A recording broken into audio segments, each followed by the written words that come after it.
Right, so the way these locks work is pretty simple. You just push this in, it latches, and this pushes up a little plastic latch. And these are kind of flimsy plastic, so one of the things that often happens also is they have to go into quite a narrow slot, and that slot gets misaligned, and you have to go in and adjust the receiving end of this to get it to latch properly. That's a pretty common failure mode, but this is a new one for me. What these are supposed to do is you're supposed to push it in, to push that latch out, and push it to release it. The problem I'm having with this one is that. So I push it in, and all it takes is a tiny bit of force on any angle, and often it just won't even latch on its own. So I'm gonna try to figure, so if you're just driving around in the car and it hits a little bump, it's just gonna pop right out. That's no good. So I'm gonna pull this apart and see if I can figure out what's going on with it. Okay, so there's really not a lot to this mechanism. It's a few plastic parts and really just one spring. So there's the long spring in here, and here's our plunger that the latch goes onto. And what it does is it just pushes this metal pin right here back, and it goes into a little plastic piece here, and that's what allows it to latch. There's a little compliant mechanism here, and that pin sort of slides back into it and causes it to latch. So if you put the spring on, put it in there, then you can sort of get it to push in and push that plastic piece in and latch, in theory. So what that's doing is it's just pushing this little metal pin into, let's see if I can do it without it, into this plastic piece, which is supposed to slide over and prevent it from coming out. Let's see, like this. There we go. So once it sort of pops into place, it doesn't do very well with something over without something holding it in. But you see, it pushes it over there, and that's what should hold it in place, just like that. I have to say I'm kind of unimpressed with this because the entire lock mechanism is actually held in by just this little tiny piece of plastic. Like I say, it's a little compliant mechanism. That, rather than a spring, it's just a couple pieces of plastic that kind of hold it in tension in place. There were a couple little plastic shavings in there, like these. I don't know if you can see that. I don't know if that's just normal part of the manufacturing process or something that's gone wrong. The one thing I don't see is anything actually broken with this piece. It looks to be fine. There's the channel for the little rod to go into, and it should set in this little indentation in the middle. So it goes in one way and out the other is the way it works. So it push it in, it latches, and when you push it again, it pops it to the side and comes out the other way. If what I would expect, and what's going to be sad, is that these things are probably going to break over time. So one option is to try to redesign these little pieces. That might be more work than I want to do, but it's definitely an option.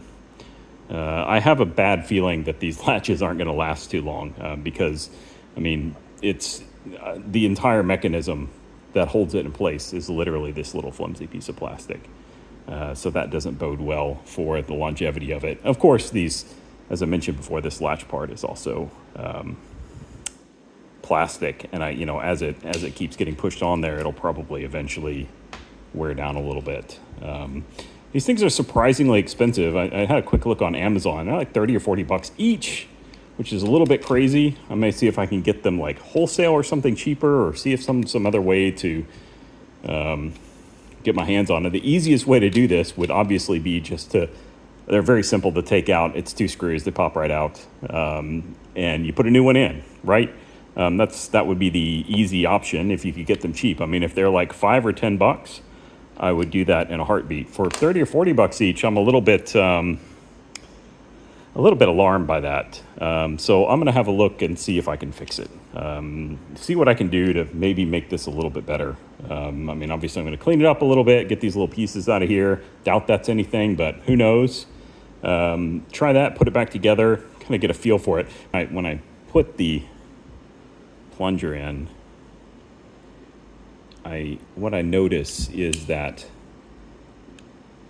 what holds it in place is the force of those springs pushing it upwards that keeps it in that notch, right? So the spring here should be good. I mean, this spring, nothing wrong with this. This should be fine.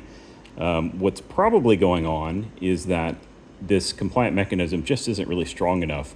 But if we shim it with something in here, so just put something that puts a little more tension on these little springy bits here,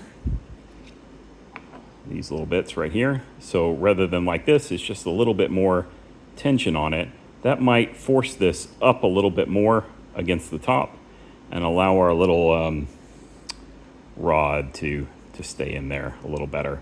So what it does, it kind of goes in like that, holds it like that. So if it's loose, it's just going to pop right off. But if we tighten it up and push it a little harder upwards, it should hopefully keep it on there. I think that's probably the simplest thing to try. So we'll give that a shot, see if it works. So what I've done is just kind of ham-handedly cut a little bit of 1 millimeter thick acrylic. It's probably actually Lexan. And I'm going to try to use that as a shim. I just measured how big a slot this is and kind of made a custom fit piece in here. You don't want to use cardboard or anything like that because part of this is this mechanism has to slide back and forth. So you don't want anything that might bunch up or anything like that. And I'm actually a little leery of using this on its own, but it seems to be okay. Slides around pretty well. What I might end up doing, since this has to slide back and forth, is put some double-sided tape on there on the bottom of it. But let me see how well it works before I get a little more elaborate, and we'll go with that. So I've put everything back together now. And the way this goes together, the only way you take this apart is these tiny, tiny little screws. You need quite a small Phillips head screwdriver to take out these screws. But as soon as you take these out, everything comes apart. But I've put the shim in and I've put this back together. And I have to say, much happier with this mechanism now. It feels very sturdy, very strong. It's not popping out of place. So fingers crossed, that's the fix. That's not really something I'm going to do out on camping. I mean, I could, but always messing around with little tiny screws. You'd be sitting at the table messing with this. You'd also need the materials to do it. I might bring some acrylic with me just to have it. So what I'm using is just a little bit of this sheet, quite thin, 1 millimeter thick acrylic. And I was able to just cut it with scissors. I was going to laser cut it, but I figured just to try it, I'd do it with scissors. And I normally carry scissors with me in the van, so maybe if I just cut a strip of this and have it on hand, I can be able to fix this in the field if I need to. A little bit annoying, but hopefully this does the trick. Oh, I did pop out there, but I think that took a little bit more of a knock than it took last time. So I mean, when you feel it, it's much stronger. It doesn't just pop right out. So pretty happy with that. Let's see how long it lasts.